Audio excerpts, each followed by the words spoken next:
কফিলের ছেলের জন্য সান্ডা পেয়েছি গ্রাম থেকে, দরে বসে আছি দেখুন, একদম রিয়েলিস্টিক। এটা কিন্তু ভাই এডিটিং করা, হয়তো ইতিমধ্যে এরকম ছবি আপনার সামনে এসেছে ফেসবুক ইনস্টাগ্রামে পুরা জ্যাম। এরকম ছবি আপনিও এডিটিং করতে পারবেন আপনার ছবি দিয়ে, একদম মনে হবে রিয়েলিস্টিক দরে বসে আছেন। কিভাবে এডিটিং করতে হয় এটাই আজকে শিখাবো। গুগল ক্রোমে চলে আসবেন, সার্চ বক্সে লিখতে হবে উইগুক অফিসিয়াল ওয়েবসাইট চলে আসবে। এখানেও সার্চ বক্স পাবেন, লিখতে হবে SMM লিখে সার্চ করবেন, একটা পোস্ট চলে আসবে, পোস্টের টাইটেলে ট্যাপ দিবেন। এখান থেকে নিচে চলে আসবেন, নিচে আসার সাথে সাথেই কিছু লেখা পাবেন, মানে একটা প্রম্পট পাবেন।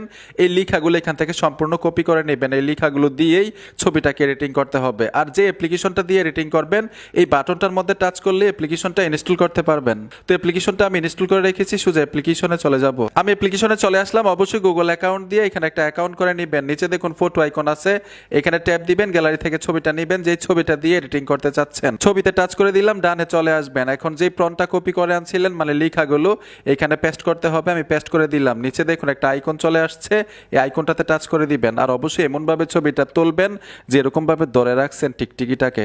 অলরেডি ছবি কমপ্লিট। গ্যালারিতে নেওয়ার জন্য ছবিতে টাচ করবেন, সেভ আইকনে টাচ করে দিবেন, গ্যালারিতে চলে যাবে। অনেক সময় চেহারা মিল থাকে না, নিজের চেহারাটাকে অ্যাডজাস্ট করার জন্য রিমেকের ওয়েবসাইট ব্যবহার করতে পারেন অথবা পিক্সআর্ট অ্যাপ্লিকেশনটা ব্যবহার করতে পারেন। যদি নিজের ফেস ঠিক না থাকে অথবা ফেস অ্যাড না করতে পারেন জানাবেন, অবশ্যই আমি ভিডিওতে দেখাবো।